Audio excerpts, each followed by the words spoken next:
Em junho desse ano, a alfândega americana abriu um container no porto de Louisville e encontrou um carregamento de relógios de luxo, só que relógios falsificados. Se eles fossem originais, valeriam 54 milhões de dólares, de onde eles estavam vindo, direto de Hong Kong. Para a fiscalização foi só mais um dia de trabalho, porque relógio falso deixou de ser uma exceção e virou rotina em escala. Só que essa história não é sobre crime, é sobre capacidade industrial. Porque o motivo da Rolex temer a China não é o mesmo motivo que a internet costuma repetir. E esse motivo verdadeiro diz muito mais sobre a China do que sobre qualquer outra marca suíça. Tem vídeo circulando afirmando que a Rolex é secretamente produzida em fábrica chinesa e que a coroa na tampa é só marketing, colada em cima de peça asiática. E isso é mentira. A Rolex funde o próprio ouro, produz o próprio aço, monta o movimento inteiro e faz a inspeção final. Tudo dentro da Suíça, em unidades espalhadas entre Genebra, Vienne. Existe até lei regulando isso. E desde 2017, um relógio suíço só pode usar o selo Swiss Made se tiver pelo menos 60% do custo de fabricação gerado em solo suíço, com movimento desenvolvido,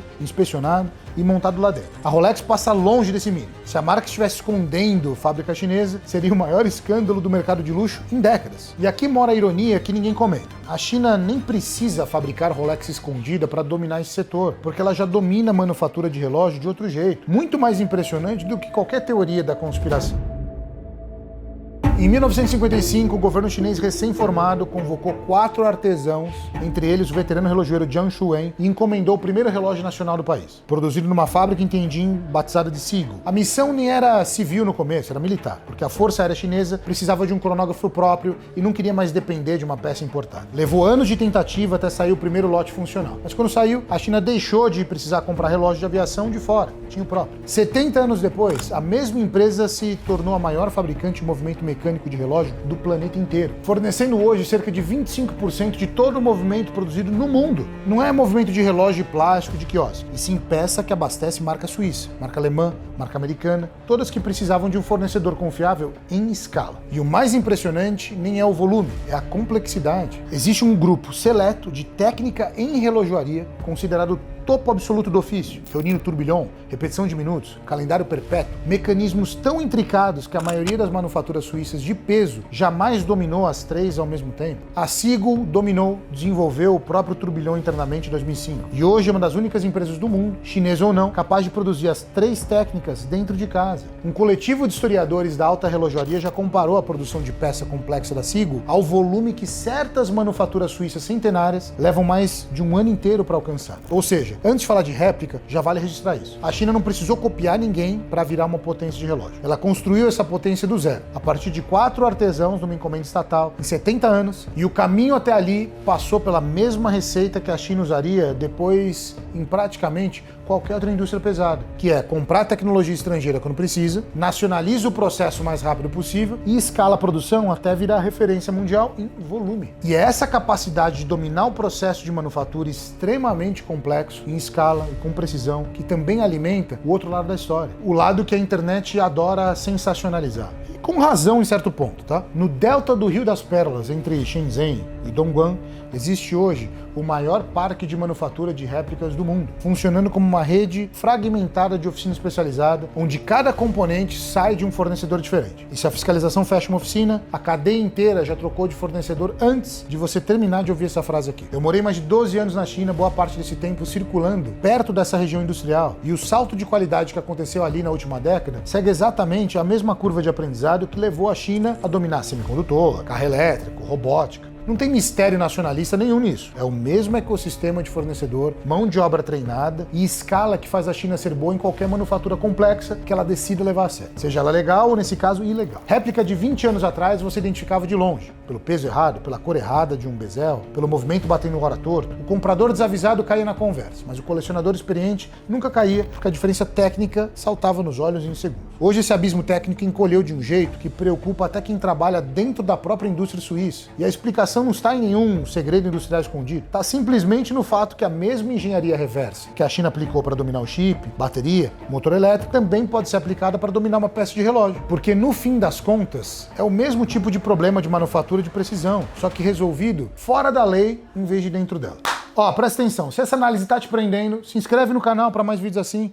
deixa sua curtida, deixa seu comentário que eu leio, vamos interagir aqui. A Rolex é empresa privada e não divulga a produção oficial, mas analistas do setor estimam algo entre 1 milhão e 1,2 milhão de relógios por ano, o que é bastante, mas pouco perto da demanda global. É nesse buraco entre oferta controlada e demanda insaciável que o mercado paralelo cresceu. A escala fica clara no gráfico de alfândega americana. Em 2021, o valor total apreendido por violação de propriedade intelectual, calculado pela tabela do produto como se ele fosse original, somou 3,3 bilhões de dólares. Em 25, o número bateu 7,4, mais que o dobro em 4 anos. A China sozinha respondeu por mais de 52 milhões de itens apreendidos de origem chinesa, o equivalente a mais de 140 mil peças falsificadas confiscadas por dia, com o relógio somando 1,5 bilhão de dólares nesse total. E o contraste fica ainda mais forte quando você olha o que está acontecendo do outro lado. Segundo a Federação da Indústria Relojoeira Suíça, a exportação total caiu 1,7% em 25, somando 25,5 bilhões de francos suíços. E isso depois de já ter caído 2,8% em 24, com 14,6 milhões de relógios exportados por ano, e quase 5% a menos que o ano anterior. O setor inteiro está vendendo menos peça e sobrevivendo de preço mais alto. O oposto exato da lógica que fez a China virar potência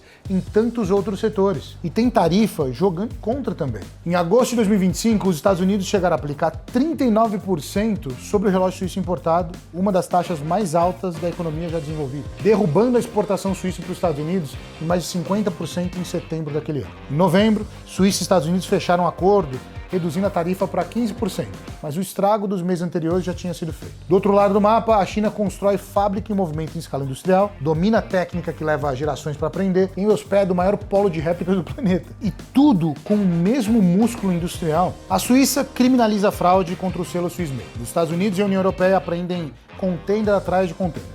Mas a fábrica que produz a réplica está em território chinês e o sistema jurídico chinês historicamente dificulta que decisão de tribunal estrangeiro seja executada contra um fabricante local em solo chinês. É um escudo jurisdicional que protege quem produz. A Rolex processa vendedor americano que descaracteriza a peça original, processa a plataforma de revenda, mas não consegue processar a origem do problema, porque essa origem está fora do alcance direto da lei suíça. Isso não é só questão de Estados Unidos e Europa, existe caso registrado também na justiça brasileira de pessoa flagrada no aeroporto de Guarulhos trazendo relógio falsificado direto da China para revender aqui dentro, o que mostra a rota se repetindo em qualquer ponto do mapa. Sem conseguir fechar a torneira na origem, a Rolex fez o que dava para fazer dentro da própria rede. Em 2022 lançou o programa Certified Pre-Owned, autenticando o relógio usado só através de revendedor autorizado, com garantia internacional da marca. Funcionou rápido demais para ser coincidência, porque em 2025 o programa faturou algo perto de 590 milhões de dólares, crescimento de 204% sobre o ano anterior, já representando cerca de 10% de todo o mercado secundário de Rolex no mundo. A marca também está investindo mais de 1 bilhão de dólares em uma nova unidade fabril, que deve entrar em operação até 2029, tentando reduzir a distância entre oferta e demanda, que alimenta tanto o mercado cinza quanto a réplica. E essa pressão toda não vem de um mercado esfriando, vem de um mercado esquentando ainda mais na geração mais jovem. Pesquisa do Boston Consulting Group de 2025 mostrou que 58% da geração Z manifestou um desejo declarado de possuir um Rolex algum dia. E metade desse grupo diz ter aumentado o próprio gasto com o relógio naquele ano. Quanto mais gente entra querendo o mesmo objeto de desejo, maior fica a distância entre quem consegue esperar anos numa lista oficial e quem resolve esse desejo por outro caminho, seja no mercado cinza, seja direto da fonte que produz a cópia, seja um relógio usado. Agora eu vou dar minha opinião aqui para vocês.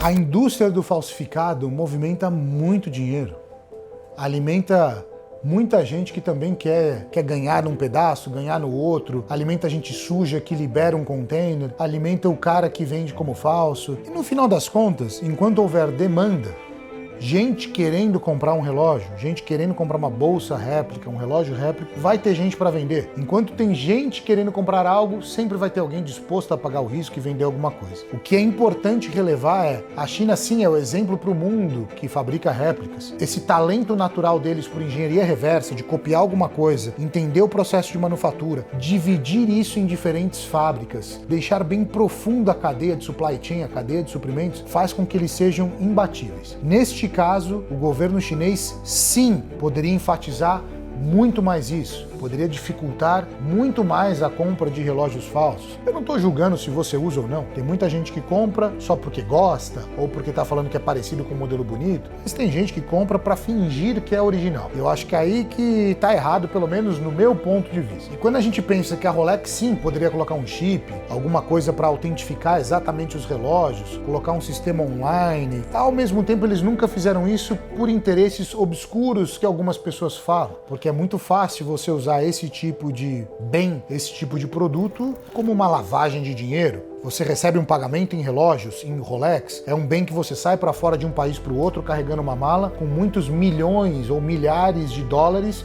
dentro de uma maleta de relógio. E se houvesse um chip ou alguma maneira de esses são os relógios roubados, não teria como você comprar ele no mercado de segunda mão como um usado, por exemplo. Só que não é interessante nem para a marca consertar isso, talvez não seja tão interessante para a China parar de fazer isso, mesmo tentando. Eu que morei lá há muito tempo, vi muito daquelas blitz, como se fosse que a gente fala, olha o Rapa aqui no centro de São Paulo, as blitz chegam, fecham as lojas, prendem gente, conheço chinês que já foi preso por fazer isso, mas mesmo assim sempre tem alguém que quer correr o risco. Mas o que você acha? Qual que é o remédio para isso? Tem remédio? Tem algum jeito de reduzir? Ou sempre o ser humano vai achar uma maneira de produzir alguma coisa escondida, melhor, feita em algum lugar? Ou será que o erro está nas marcas que não querem traquear bem cada peça por esse outro motivo que eu te contei? Deixe seu comentário aqui embaixo e me diz sua opinião. Eu sou o Lincoln Fracaro e toda vez eu trago os vídeos para vocês de assuntos da China que pouca gente fala com essa densidade. Então se você chegou até aqui, faz um favor para mim, deixa sua curtida, deixa um comentário dizendo o que você pensou. Se você não está inscrito depois de assistir todo esse conteúdo, não tem nem o que falar para você. Até o próximo vídeo.